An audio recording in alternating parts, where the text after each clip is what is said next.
নমস্কাৰ সকলোকে স্বাগতম জনাইছো বিশ্বাসী বন্ধু উন্নতি গুৰুত্বপূৰ্ণ ভিডিঅ'লৈ যোৱাটো ক্লাছৰ দৰে আজিও আপোনালোকৰ কাৰণে লৈ আহিছো 100টা প্ৰশ্ন এটা ভিডিঅ'ত গতিকে সুপাৰ ৰিভিজন ক্লাছ আপোনালোকে আজি দেওবাৰ অকনমান সময় উলিয়াই আপোনালোকে ভিডিঅ'টো শেষলৈকে চাব আৰু যদি চেনেলটো এতিয়ালৈকে সাবস্ক্ৰাইব কৰা নাই সাবস্ক্ৰাইব কৰি ল'ব ওকে সো আৰম্ভ কৰিবলৈ লৈ আহিছো আজি প্ৰথমটো কোৱেশ্চন হৈছে অসমৰ কলাগুৰু বুলি কাক কোৱা হয় বা কাক জনা যায় আমি সকলোৱে জানো বিষ্ণুপ্ৰসাদ ৰাভাক অসমৰ কলাগুৰু বুলি জনা যায় মনত ৰাখিব নেক্সট কোৱেশ্চনটো আহিছো অসমৰ বিপ্লৱী কবিজন কোন কাক অসমৰ বিপ্লৱী কবি বুলি কোৱা হয় মনত ৰাখিব প্ৰসন্নলাল চৌধুৰী তেখেতক বিপ্লৱী কবি বুলি কোৱা হয় নেক্সট কোৱেশ্চনটো আহিছো দেশভক্ত কোন আছিল তৰুণৰাম ফুকন দেশভক্ত আছিল মনত ৰাখিব নেক্সট কোৱেশ্চনটো আহিছো অসমৰ গৌৰৱ কোন ইয়াৰ শুদ্ধ উত্তৰটো হৈছে হেমবৰুৱাক অসমৰ গৌৰৱ বুলি কোৱা হয় নেক্সট কোৱেশ্চনটো আহিছো অসমৰ অগ্নিকবি কোন অসমৰ অগ্নিকবি বুলি কমলাকান্ত ভট্টাচাৰ্যক জনা যায় বহুত ইম্পৰ্টেন্ট কোৱেশ্চন আপোনালোকে এই কোৱেশ্চন কেইটা যদি চাই তেনেহলে গমে পাব ইয়াৰ ভিতৰত কিমানটা কমন আহে আপোনালোকে পৰীক্ষা দিলে গম পাব নেক্সট কোৱেশ্চনটো আহিছো অসম কেশৰী বুলি কাক আখ্যা দিয়া হয় বা কাক জনা যায় অম্বিকাগিৰি ৰায়চৌধুৰীক অসম কেশৰী বুলি কোৱা হয় নেক্সট কোৱেশ্চন অসমৰ সংগীত সূৰ্য কোন আছিল ডক্টৰ ভূপেন হাজৰিকাদেৱক অসমৰ সংগীত সূৰ্য বুলি কোৱা হয় নেক্সট কোৱেশ্চন অসমৰ প্ৰাচ্য পণ্ডিত কোন আছিল অসমৰ প্ৰাচ্য পণ্ডিত আছিল কৃষ্ণকান্ত সন্দিকৈ ভিডিঅ'টো যদি আপোনালোকে শ্বেয়াৰ নকৰে শ্বেয়াৰ কৰি দিব দেই নেক্সট কোৱেশ্চনটো আহিছো বৰ্তমান গুৱাহাটীৰ পুৰণি নাম কি আছিল বৰ্তমান গুৱাহাটীৰ পুৰণি নাম হৈছে প্ৰাগজ্যোতিষপুৰ আমি সকলোৱে জানো নেক্সট কোৱেশ্চন শাহৰুখ খানৰ দিল সে হিন্দী ছবিখন অসমৰ কোনটো ৰেল ষ্টেচনত শ্বুটিং হৈছিল অসমৰ হাফলঙত শ্বুটিং হৈছিল নেক্সট কোৱেশ্চন অসমত সংস্কৃত মহাবিদ্যালয় ক'ত আছে অসমত সংস্কৃত মহাবিদ্যালয় গুৱাহাটী আৰু নলবাৰীত আছে নেক্সট কোৱেশ্চন অসমত আৰবী ভাষাৰ মহাবিদ্যালয় ক'ত আছে অসমত আৰবী ভাষাৰ মহাবিদ্যালয়খন আছে ৰঙিয়াত নেক্সট কোৱেশ্চন অসমত বিশ্ব স্বাস্থ্য কেন্দ্ৰ ক'ত আছে অসমত বিশ্ব স্বাস্থ্য কেন্দ্ৰ আছে চাবুৱাত ক'ত আছে চাবুৱাত নেক্সট কোৱেশ্চন অসমত মানসিক ৰোগৰ চিকিৎসালয় ক'ত আছে অসমত মানসিক ৰোগৰ চিকিৎসালয় আছে তেজপুৰত মনত ৰাখিব নেক্সট কোৱেশ্চন অসমত সৈনিক স্কুল ক'ত আছে এটো কিন্তু প্ৰায় আহি থকা কোৱেশ্চন সৈনিক স্কুলখন আছে গোৱালপাৰাত ওকে নেক্সট কোৱেশ্চন অসমত অন্ধৰ বাবে বিদ্যালয় ক'ত আছে অসমত অন্ধৰ বাবে বিদ্যালয় আছে গুৱাহাটী নগাঁও আৰু ডিব্ৰুগড়ত নেক্সট কোৱেশ্চন অসমত কলা বোৱাৰ বাবে বিদ্যালয় ক'ত আছে অসমত কলা বোৱাৰ বাবে বিদ্যালয় গুৱাহাটী কাহিলীপাৰাত আছে নেক্সট কোৱেশ্চন অসমত ফৰেষ্ট বিদ্যালয় ক'ত আছে অসমৰ গুৱাহাটী জালুকবাৰীত ফৰেষ্ট বিদ্যালয়খন আছে নেক্সট কোৱেশ্চন অসমত প্ৰাকৃতিক গেছ প্ৰকল্প ক'ত আছে নামৰূপ আৰু বঙাইগাঁৱত অসমৰ প্ৰাকৃতিক গেছ প্ৰকল্প আছে ক্লাছটো কিমান ইম্পৰ্টেন্ট আপোনালোকে দেখা পাইছে নহয় নেক্সট কোৱেশ্চন অসমত ৰাসায়নিক সাৰ কাৰখানা ক'ত আছে নামৰূপত অসমৰ ৰাসায়নিক সাৰ কাৰখানা আছে অসমত চিমেণ্ট কাৰখানা ক'ত আছে বোকাজানত চিমেণ্ট কাৰখানা আছে 2011 চনৰ লোকপিয়ল মতে অসমৰ জনসংখ্যা কিমান আছিল প্ৰায় 3,12,05,557 জন ওকে অসমত কাগজ কল ক'ত আছে অসমৰ কাগজ কল জাগিৰোড আৰু 5 গ্ৰামত আছে অসমত মৰাপাটৰ কল ক'ত আছে শিলঘাটত অসমত মৰাপাটৰ কল আছে বুৰঞ্জী বিবেক ৰত্ন কাৰ ৰচনা এটো কিন্তু বহুত ইম্পৰ্টেন্ট কোৱেশ্চন বুৰঞ্জী বিবেক হৈছে মনিৰাম দেৱানৰ ৰচনা কিমান চনলৈকে অৰুণোদয় কাকতখন চলিছিল 1882 চনলৈকে মনত ৰাখিব নেক্সট কোৱেশ্চন ইংৰাজী দ্য পিলগ্ৰিমছ প্ৰগ্ৰামছক যাত্ৰীকৰ যাত্ৰা নাম দি কোনে অনুবাদ কৰিছিল ইংৰাজী এখন কিতাপখনৰ নাম হৈছে পিলগ্ৰিমছ প্ৰগ্ৰেছ ইয়াক অসমত যাত্ৰীকৰ যাত্ৰা নাম দি অনুবাদ কৰিছিল এজন ব্যক্তিয়ে সেইজন হৈছে ডক্টৰ নাথান ব্ৰাউনে নেক্সট কোৱেশ্চন জোচেফৰ কাহিনী আৰু যীশু খ্ৰীষ্টৰ জীৱনী কোনে ৰচনা কৰিছিল ডক্টৰ নাথান ব্ৰাউনে জোচেফৰ কাহিনী আৰু যীশু খ্ৰীষ্টৰ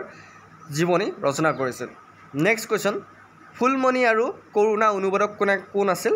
ফুলমণি আৰু কৰুণা অনুবাদ কৰিছিল একে গাৰ্নি নামটো মনত ৰাখিব নেক্সট কোৱেশ্চন অল্ড টেষ্টামেণ্টৰ অনুবাদক কোন আছিল অল্ড টেষ্টামেণ্টৰ অনুবাদক আছিল একে গাৰ্নি নেক্সট কোৱেশ্চন কি ভাষাৰ পৰা অল্ড টেষ্টামেণ্টখন অনুবাদ কৰা হৈছে অল্ড টেষ্টামেণ্টখন হিব্ৰু ভাষাৰ পৰা অনুবাদ কৰা হৈছে মনত থাকিব নেক্সট কোৱেশ্চন সৰগৰ বিৱৰণ নৰকৰ বিৱৰণ আৰু তীৰ্থৰ বিৱৰণ এই ৰচনাসমূহ কাৰ এই ৰচনাসমূহ হৈছে নিধি লিভাই ফাৰুৱালৰ এই তিনিখন মনত ৰাখিব সৰগৰ বিৱৰণ নৰকৰ বিৱৰণ আৰু তীৰ্থৰ বিৱৰণ হৈছে নিধি লিভাই ফাৰুৱালৰ ৰচনা নেক্সট কোৱেশ্চন পদাৰ্থ সাৰ কি বিষয়ক ৰচনা পদাৰ্থসাৰ খ্ৰীষ্ট ধৰ্মৰ প্ৰচাৰ পত্ৰিকা মনত ৰাখিব নেক্সট কুৱেশ্যন ইংৰাজী অসমীয়া শব্দকোষ কোনে লিখিছিল ইংৰাজী অসমীয়া শব্দকোষ শ্ৰীমতী এছ.আৰ. ৱাৰ্ডে লিখিছিল নেক্সট কুৱেশ্যন ইংৰাজী অসমীয়া খণ্ডবাক্য কোষ কাৰ ৰচনা ইংৰাজী অসমীয়া খণ্ডবাক্য কোষ শ্ৰীমতী কাট্টাৰ ৰচনা ইংলেণ্ডৰ বিৱৰণৰ ৰচক কোন আনন্দৰাম ঢেকিয়াল ফুকন হৈছে ইংলেণ্ডৰ বিৱৰণ নামৰ গ্ৰন্থখনৰ ৰচক বংগদেশত ৰামমোহন ৰায় যেনে অসমৰ আনন্দৰাম ঢেকিয়াল ফুকন তেনে কোনে কৈছিল এই কথাষাৰ কোনে কৈছিল যে বংগদেশত ৰামমোহন ৰায় যেনে অসমৰ আনন্দৰাম ঢেকিয়াল ফুকনো তেনে এই কথাষাৰ কোনে কৈছিল কৰ্ণেল হপকিন্সে কৈছিল মনত ৰাখিব নেক্সট কুৱেশ্যন কলিভাৰত কোনে লিখিছিল কলিভাৰত লিখিছিল দ্বিতীৰাম হাজৰিকাই মনত ৰাখিব নেক্সট কুৱেশ্যন আচাৰ্য সংহতি আৰু উৎকল খণ্ড কাৰ ৰচনা দীননাথ বেজবৰুৱাদেৱৰ ৰচনা অসমীয়া ভাষাটো ভাৰতীয় কোন গোষ্ঠীৰ ভাষা অসমীয়া ভাষাটো আৰ্য গোষ্ঠীৰ ভাষা মনত ৰাখিব প্ৰথম অসমীয়া গদ্য সংকলন কথাগীতাৰ ৰচক কোন কথাগীতাৰ ৰচক হৈছে ভট্টদেৱ এইটো কুৱেশ্যন প্ৰায় আহি থাকে গেট 4টো আহিছে যোৱাবাৰো আহিছে আপোনালোকে চাব কুৱেশ্যন পেপাৰখন নেক্সট কুৱেশ্যন শ্ৰীমন্ত শংকৰদেৱে তেখেতৰ নাটসমূহ লিখোঁতে কি ভাষাত ব্যৱহাৰ কৰিছিল ব্ৰজাৱলী ভাষা কোন চনত কোনে অসমীয়া ভাষাক অসমত নতুনকৈ প্ৰতিষ্ঠিত কৰিছিল ইয়াৰ শুদ্ধ উত্তৰটো হৈছে 1872 চনত ছাৰ জৰ্জ কেম্পেলে শ্বেক্সপিয়াৰৰ কোনখন নাট অসমীয়ালৈ অনুবাদ কৰিছিল বা অসমলৈ অনুদিত প্ৰথম নাট কমেডি অফ এৱাৰ্ডছ অ'কে অসমীয়া চুটিগল্পৰ পিতৃস্বৰূপ কোন লক্ষ্মীনাথ বেজবৰুৱা নেক্সট কুৱেশ্যন 1990 চনত কাৰ দ্বাৰা ৰচিত কোনখন উপন্যাস হৈছে প্ৰথম অসমীয়া উপন্যাস পদ্মনাথ গোহাঁচি বৰুৱাদেৱৰ ৰচিত ভানুমতীখন নেক্সট কুৱেশ্যন শংকৰদেৱৰ দ্বাৰা উদ্ভাৱিত এক অংকযুক্ত নাটকসমূহ কি নাট বুলি জনা যায় অংকীয়া নাট বুলি জনা যায় নেক্সট কুৱেশ্যন সাহিত্য একাডেমী বঁটা লাভ কৰা কোনখন পুথি প্ৰথম অসমীয়া পুথি সেইখন হৈছে বনফুল নেক্সট কুৱেশ্যন অসমৰ প্ৰথম অসমীয়া কথাছবিখনৰ নাম কি জয়মতী আৰু এইখন প্ৰকাশ হৈছে 1935 চনত মনত ৰাখিব নেক্সট কুৱেশ্যন অসমৰ প্ৰথম অসমীয়া ৰঙীন কথাছবিখনৰ নাম কি ভাইটি এইখন মুক্তি পাইছিল 1972 চনত চ' আপোনালোকে যদি আমাৰ PDF-বোৰ বিচাৰে তেনেহ'লে আমাৰ PDF-বোৰ আপোনালোকে মাত্ৰ 99 টকাত আপোনালোকে আমাৰ সকলোবোৰ PDF লাভ কৰিব আপোনালোকে যদি PDF লাগে আমাক কমেণ্ট বক্সত কমেণ্ট কৰিব আপোনালোকৰ হোৱাটছআপ নম্বৰ দিয়া হ'ব তাতে গৈ কেনে আপোনালোকে PDF-বোৰ ডাউনলোড কৰি ল'ব পাৰিব অ'কে নেক্সট কুৱেশ্যনটোলৈ আহিছোঁ অসমৰ প্ৰথম শিশু আলোচনীখনৰ নাম কি অসমৰ প্ৰথম শিশু আলোচনীখনৰ নাম হৈছে কি বাৰু অসমৰ প্ৰথম শিশু আলোচনীৰ নাম কি ল'ৰা বন্ধু হয়নে নে ঘৰ জেউতি মোক কমেণ্ট কৰিব নেক্সট কুৱেশ্যনটোলৈ আহিছোঁ প্ৰথম আধুনিক অসমীয়া নাটকখনৰ নাম কি প্ৰথম আধুনিক অসমীয়া নাটকখনৰ নাম হৈছে ৰাম নৱমী আৰু এইখন গুণাভিৰাম বৰুৱাৰ দ্বাৰা ৰচিত অসমৰ প্ৰথম আলোচনীখনৰ নাম কি অৰুণোদয় অ'কে নেক্সট কুৱেশ্যন অসমত বৈষ্ণৱ ধৰ্মৰ প্ৰৱৰ্তন কোনে কৰিছিল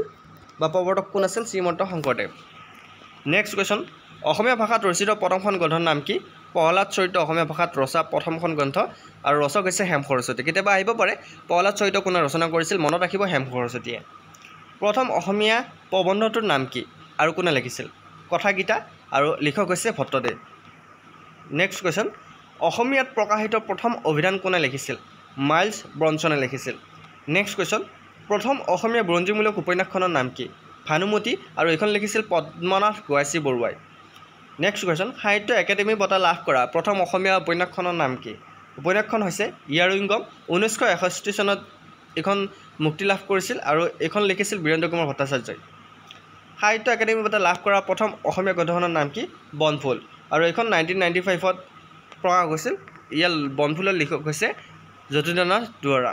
নেক্সট কুৱেশ্যন জ্ঞানপীঠ বঁটা লাভ কৰা প্ৰথম অসমীয়া গ্ৰন্থখনৰ নাম কি জ্ঞানপীঠ বঁটা লাভ কৰা প্ৰথম অসমীয়া গ্ৰন্থখনৰ নাম হৈছে মৃত্যুঞ্জয় আৰু এইখন 1979ত প্ৰকাশ হৈছিল ইয়াৰ মৃত্যুঞ্জয়ৰ ৰচক হৈছে বীৰেন্দ্ৰ কুমাৰ ভট্টাচাৰ্য প্ৰথম অসমীয়া শিশু উপন্যাসখনৰ নাম কি পাতালপুৰী অসমৰ প্ৰথম ICS আৰু বেৰিষ্টাৰ কোন আনন্দৰাম বৰুৱা ভাৰতৰ ৰাষ্ট্ৰপতি হোৱা প্ৰথমজন অসমীয়াৰ নাম কি ফখৰুদ্দিন আলি আহমেদ প্ৰথম অসমীয়া ৰাজ্যপালজনৰ নাম কি বিষ্ণুৰাম মেধি প্ৰথম অসমীয়া নিৰ্বাচনী আয়ুক্তজনৰ নাম কি হৰিশংকৰ ব্ৰহ্ম প্ৰথম অসম সাহিত্য সভাৰ সভাপতিজনৰ নাম কি পদ্মনাথ গোহাঁচি বৰুৱা 1917 চনত সভাপতি হৈছিল নেক্সট কুৱেশ্যন অৰ্জুন বঁটা বিজয়ী প্ৰথম অসমীয়াজন কোন ভোগেশ্বৰ বৰুৱা প্ৰথম অসমৰ মহিলা মুখ্যমন্ত্ৰীগৰাকীৰ নাম কি ছৈয়দা আনোৱাৰা তাইমুৰ প্ৰথম অসমৰ PhD লাভ কৰা ব্যক্তিজনৰ নাম কি ব্যক্তিজন হৈছে মইদুল ইছলাম বৰা প্ৰথম অসমৰ মহিলা স্নাতকগৰাকীৰ নাম কি সুধালতা দুৱাৰা প্ৰথম অসমীয়া কাব্যখনৰ নাম কি অভিমন 1857 চনত মুক্তি পাইছিল ৰমাকান্ত চৌধুৰীদেৱৰ দ্বাৰা ৰচিত ৰামায়ণ প্ৰথমে অসমীয়ালৈ কোনে অনুবাদ কৰিছিল মাধৱ কন্দলীয়ে জোনাকী কাকতৰ প্ৰথম সম্পাদক কোন আছিল চন্দ্ৰকুমাৰ আগৰৱালা আমি সকলোৱে জানো ইয়াৰ শুদ্ধ উত্তৰটো নেক্সট কুৱেশ্যন অসমৰ প্ৰথম অসমীয়া মঞ্চ নাটখনৰ নাম কি চিহ্ন যাত্ৰা প্ৰথম অসমীয়া মঞ্চ নাট আৰু এইখন শংকৰদেৱৰ দ্বাৰা ৰচিত 1468 চনত এখন মঞ্চস্থ কৰা হৈছিল নেক্সট কুৱেশ্যন স্বৰ্ণকমল লাভ কৰা প্ৰথম অসমীয়া চলচ্চিত্ৰখনৰ নাম কি হালধীয়া চৰাই বাওদান খাই 1987 প্ৰকাশ পাইছিল আৰু এইখন কাৰ ৰচনা জানু বৰুৱাৰ দ্বাৰা ৰচনা নেক্সট কুৱেশ্যন আহোম আৰু মোগলৰ শেষ ৰণখনৰ নাম কি ইটাখুলি ৰণ আৰু এইখন হৈছে 1682 চনত হৈছিল নেক্সট কুৱেশ্যন অসমত প্ৰথম ধ্বংসাত্মক ভূমিকম্পটো কিমান চনত সংঘটিত হৈছিল 1548 চনত হয়নে নেক্সট কুৱেশ্যন অসহযোগ আন্দোলন অসমত কিমান চনত আৰম্ভ হৈছিল অসহযোগ আন্দোলন 1920 চনত গুৱাহাটী উচ্চ ন্যায়ালয় কিমান চনত স্থাপিত হৈছিল 1948 চনত কিমান চনত খৰায়াতৰ যুদ্ধ সংঘটিত হৈছিল 1671 চনত অসমৰ জলপথৰ প্ৰথম জাহাজ সেৱা আৰম্ভ কিমান চনত হৈছিল 1847 চনত টেলিফোন আৰু টেলিগ্ৰাফ সেৱা অসমত কিমান চনত আৰম্ভ হৈছিল অসমত 1866 চনত অসম সাহিত্য সভাৰ প্ৰথম অধিৱেশন কেতিয়া অনুষ্ঠিত হৈছিল কোন চনত 1917 চনত মনত ৰাখিব 1917 চনত কি হৈছিল কেতিয়াবা আহিব পাৰে যে অসম সাহিত্য সভাৰ প্ৰথম অধিৱেশন অনুষ্ঠিত হৈছিল নেক্সট কুৱেশ্যন অসমত কোন চনৰ পৰা মাটিৰ ম্যাদী পথৰ প্ৰচলন আৰম্ভ হৈছিল 1886 চনৰ পৰা 1886 ৰ পৰা অভ্যন্তৰীণ সীমা আইন কেতিয়া কাৰ্যকৰী কৰা হৈছিল 1873 চনত অসমত কিমান চনত চাহ আৱিষ্কাৰ হৈছিল 1823 চনত অসমত আহোম সাম্ৰাজ্যৰ প্ৰতিষ্ঠাপক কোন আছিল চুকাফা 1228 চনত আহোম সাম্ৰাজ্য প্ৰতিষ্ঠা কৰিছিল নেক্সট কুৱেশ্যন কিমান চনত অসমীয়া ভাষাটোৱে ৰাজ্যিক ভাষাৰূপে স্বীকৃতি পাইছিল 1961 চনত কেতিয়া অসমত প্ৰথম ৰেলসেৱা প্ৰৱৰ্তন হৈছিল 1882 চনত চুতীয়া সাম্ৰাজ্যৰ প্ৰতিষ্ঠাপক কোন আছিল বীৰপাল কোন চনত মহাত্মা গান্ধী অসমলৈ আহিছিল 1921 চনত অসম বিধানসভাৰ প্ৰথম অধ্যক্ষ কোন আছিল বসন্ত দাস মনত ৰাখিব অসম এছ'চিয়েশ্যন কিমান চনত গঠন হৈছিল 1903 চনত গঠন হৈছিল মুছলমানসকলে কোন চনত প্ৰথমবাৰ অসম আক্ৰমণ কৰিছিল 1206 চনত 1979 চনৰ 10 ডিচেম্বৰত অসম আন্দোলনত মৃত্যুবৰণ কৰা প্ৰথমজন শ্বহীদ কোন আছিল প্ৰথমজন শ্বহীদ আছিল খৰ্গেশ্বৰ তালুকদাৰ নেক্সট কুৱেশ্যন আহোম সাম্ৰাজ্যৰ ৰাজধানী চৰাইদেউত কিমান চনত স্থাপিত হৈছিল 1253 চনত কোন ৰজাৰ শাসনকালত আৰু ক'ত জয়মতী কুঁৱৰীক শাস্তি দি হত্যা কৰা হৈছিল লৰা ৰজা চুলিকফাৰ শাসনকালত জেৰেঙা পথাৰত আহোম আৰু মোগলসকলৰ শেষ ৰণখন কোন চনত হৈছিল 1682 চনত কাৰ দিনত চীনা পৰিব্ৰাজক অসমলৈ আহে ভাস্কৰ বৰ্মনৰ দিনত তো আমি অতি কম সময়ৰ ভিতৰত 100টা কুৱেশ্যন ডিছকাছ কৰিলোঁ গতিকে কুৱেশ্যনকেইটা কেনেকুৱা লাগিছে জনাব আৰু এই চিৰিজটো কণ্টিনিউ কৰিব লাগে এনেকৈ মোক জনাব যদি ভাল পাইছে লাইক কমেণ্ট শ্বেয়াৰ লগত আমাৰ বিশ্বাসী বন্ধু চেনেলটো ছাবস্ক্ৰাইব কৰি দিবলৈ নাপাৰিব আমাৰ আগৰ ভিডিঅ'বোৰ চোৱা নাই যদি চাব আমাৰ ছ'চিয়েল চায়েন্সৰ ক্লাছকেইটা চোৱা নাই যদি চাব চ' আজিলৈ মানে অন্য এটা ভিডিঅ'ত আকৌ লগ পোৱাৰ প্ৰতিশ্ৰুতিৰে জয় হিন্দ জয় অসম